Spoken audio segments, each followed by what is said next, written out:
नमस्कार, आप देख रहे हैं विविध भारत न्यूज और मैं हूं आपके साथ मानवी ठाकुर। शुरुआत करते हैं आज की खास खबरों से। तो भी साहब नहीं बनाने देते, जो कहते हैं पाकिस्तान भागो। कौन लोग कहते हैं ये यहाँ के हिंदू समाज कहती है कि तुम्हारा जनाधार है कहाँ हिंदुस्तान। सारे हिंदुओं का यही कहना है कि पाकिस्तान भागो, तुम्हारा जो जिन्ना बंटवारा कर गया। बुधवार को जनपद मथुरा के जमुना पार थाना क्षेत्र के अंतर्गत आने वाले ईसापुर गांव में उस समय अखिल भारत हिंदू महासभा के कार्यकर्ताओं और मुस्लिम समाज के कुछ लोगों में विवाद खड़ा हो गया, जब अखिल भारत हिंदू महासभा के कार्यकर्ता मस्जिद निर्माण के कार्य को रुकवाने के लिए पहुंच गए। अखिल भारत हिंदू महासभा के कार्यकर्ताओं का कहना था कि सरकारी जमीन पर अवैध रूप से मस्जिद का निर्माण किया जा रहा है। पहले औरंगजेब आया था और उसने श्री कृष्ण जन्मभूमि के मंदिर को तोड़कर अवैध अतिक्रमण किया और शाही ईदगाह बना डाली। भाजपा सरकार में भी यह हाल हो रहा है। सरकारी जमीन पर खुल्लम खुल्ला ईदगाह का निर्माण चल रहा है। वहीं दूसरी ओर मुस्लिम पक्ष का कहना था कि 2007 में हमारे द्वारा यह जमीन खरीदी गई थी और अपने समाज के लोगों के लिए इस जमीन पर मस्जिद निर्माण कराने का प्रयास किया गया था, लेकिन आसपास के कुछ लोगों द्वारा ही लगातार इसका विरोध किया जाता रहा, जिसके चलते मस्जिद का पूरा निर्माण नहीं हो सका। अखिल भारत हिंदू महासभा के राष्ट्रीय कोषाध्यक्ष ने जानकारी देते हुए बताया कि अखिल भारत हिंदू महासभा के राष्ट्रीय कोषाध्यक्ष दिनेश शर्मा ने बताया कि यह ईशापुर गांव है। यहाँ एक सरकारी जमीन पर ईदगाह बनाई जा रही है, तो हिंदू महासभा के सैकड़ों कार्यकर्ता यहाँ आए हुए हैं और हमने प्रशासन से मीडिया के माध्यम से यह अनुरोध किया कि यदि सरकारी जमीनों पर इस प्रकार अतिक्रमण होते रहेंगे तो यहाँ पर जमीन ही नहीं बचेगी। पहले औरंगजेब आया था, उसने श्री कृष्ण जन्मभूमि के मंदिर को तोड़कर अवैध अतिक्रमण किया और शाही ईदगाह बना डाली। भाजपा सरकार में भी यह हाल हो रहा है। सरकारी जमीन पर खुल्लम खुल्ला अतिक्रमण हो रहा है और ईदगाह का निर्माण चल रहा है। तो हम शासन प्रशासन से यह मांग करते हैं कि इस अवैध निर्माण को हटाने का कष्ट करें। हम लोगों ने यहाँ पर आकर मुस्लिम समाज के लोगों से कहा है कि इस कार्य को रोकिए, तो इन लोगों द्वारा कहा जा रहा है कि हमारे पास जमीन के कागज हैं, कागज भी इन लोगों के पास फर्जी हैं। राजुद्दीन, हाँ, ये बताएं। राजुद्दीन उर्फ राजू साहा। तो ऐसा कहता है कि 2007 में मैंने ज़मीन खरीदी मकान बनाने के लिए। 2007 में मकान बनाने की ज़मीन खरीदी तो मेरे समाज के लोग मुझसे बोले कि भाई ऐसा कि कोई अपने नमाज पढ़ने के लिए कोई ज़मीन ऐसी तलाश लो कि आप लोग सब नमाज पढ़ ले करें। मैंने कि भैया तो एक काम करो, मेरी ज़मीन है, मेरा बैनामा है, उसमें तुम नमाज पढ़ो। अब उसमें कोई पार्टी जो क्या हमारे यहाँ एक तुलाराम जो बीजेपी के आदमी थे, आज भी बस बीजेपी के ही हैं, बसपा को चूतिया बनाने में लग रहे हैं अब भी, ठीक है, मगर वो लगे रहे। अब जो उन्होंने मस्जिद को नहीं बनाने दिया, ठीक है, नमाज नहीं पढ़ने दी, हमने बंद कर दी, फ्लॉप कर दी, हमने नहीं बना रहे मस्जिद।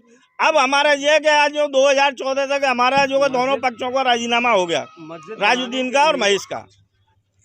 मस्जिद हम अभी नहीं बना रहे, हम इसमें हमारा काम कबाड़े का गोदाम चला रहा है। इसमें आज चोरों की वजह से हम उसमें दीवार लगा रहे, दीवार हमारी नहीं लगाने दी। हम इसमें अपना मकान बना दे, मकान को भी साहब नहीं बनाने देते, जो कहते हैं पाकिस्तान भागो। कौन लोग कहते हैं ये यहाँ के हिंदू समाज कहती है कि तुम्हारा जनाधार है कहाँ हिंदुस्तान।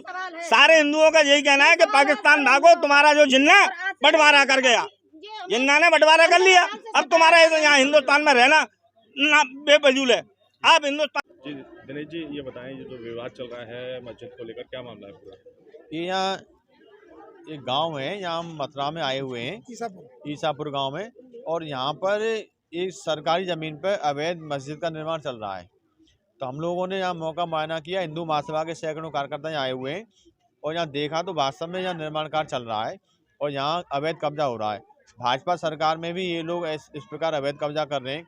पहले औरंगजेब आया था, उसने कृष्ण जन्मभूमि के मंदिर को तोड़कर अवैध कब्जा करके वहाँ ईदगाह बना डाली।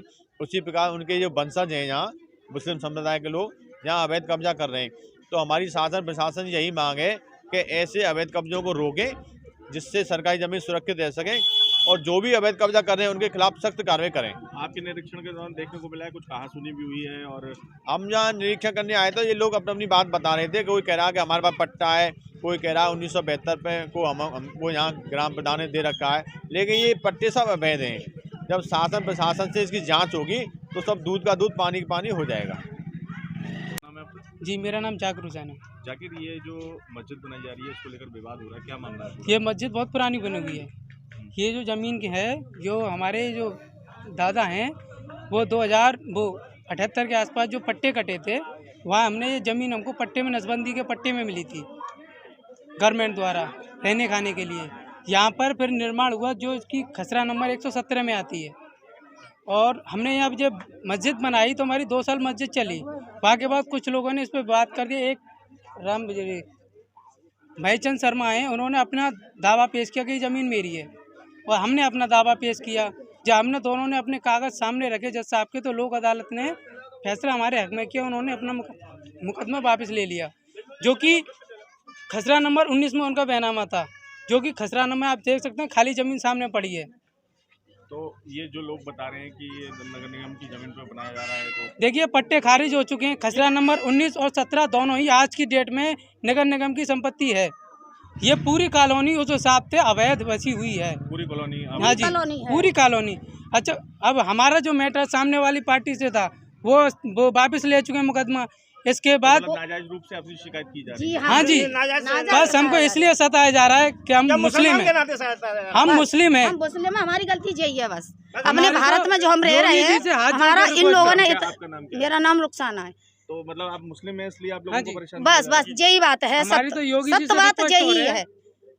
मस्जिद निर्माण का ये जो मामला है ये क्या है पूरा? जी, मैं बोलूँगा बता दे, तुम बता ऐसा है। सर, क्या नाम है आपका? मेरा नाम KD medical college hospital and research centre, जहां एक ही छत के नीचे ब्रजवासियों को मिलेगा संपूर्ण रोगों का इलाज, वो भी रियायती दरों पर। अत्याधुनिक सुविधाओं से लैस ऑपरेशन थिएटर, MRI और CT scan, ultrasound, digital x-ray, echo, सभी प्रकार की खून पेशाब की जांचें, न्यूरो से संबंधित रीढ़ की हड्डी व दिमाग के ऑपरेशन, ब्लड प्रेशर व पेट से संबंधित सभी रोगों का इलाज, ब्लड बैंक व डायलिसिस और एम्बुलेंस की सुविधाएं, इमरजेंसी सुविधाएं 24 घंटे उपलब्ध। OPD सुबह 9 बजे से लेकर 5 बजे तक। KD medical hospital and research centre. आज की खबरों में बस इतना ही। देखते रहिए विविध भारत न्यूज।